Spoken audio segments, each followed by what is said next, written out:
नमस्कार मंडळी. तर आज होती बारस, म्हणजेच आज एकादशीचा उपवास सोडतात.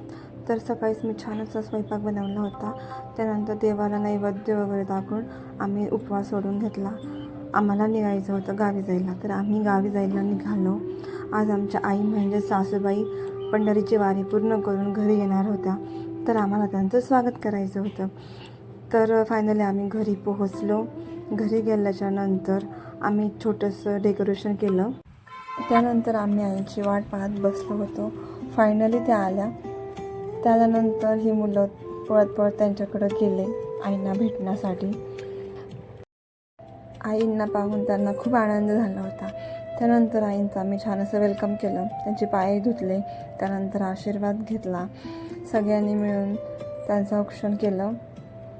मुलं तर त्यांना पाहून खूप खुश झालेले होते आणि खूप मस्तीसुद्धा करत होते.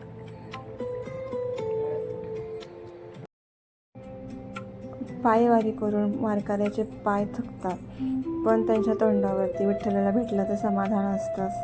तसंच आमच्या आईंच्या तोंडावरती दिसत होतं. त्यांची ही तिसरी वारी आहे सलग, आमचं लग्न झाल्याच्यानंतर. आता झाली होती संध्याकाळ.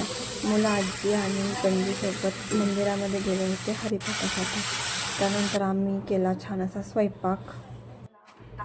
तोपर्यंत आली होती मुलं आणि ते मंदिरात रस्त्यावरतीच खेळत बसले होते.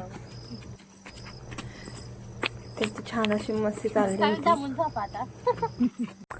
त्यानंतर साऊसोबत मी फुगडी खेळली.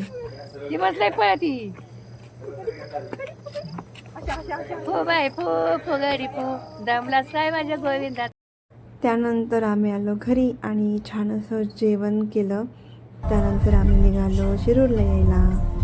आजच्यासाठी एवढंच. भेटूया नेक्स्ट ब्लॉगमध्ये. बाय.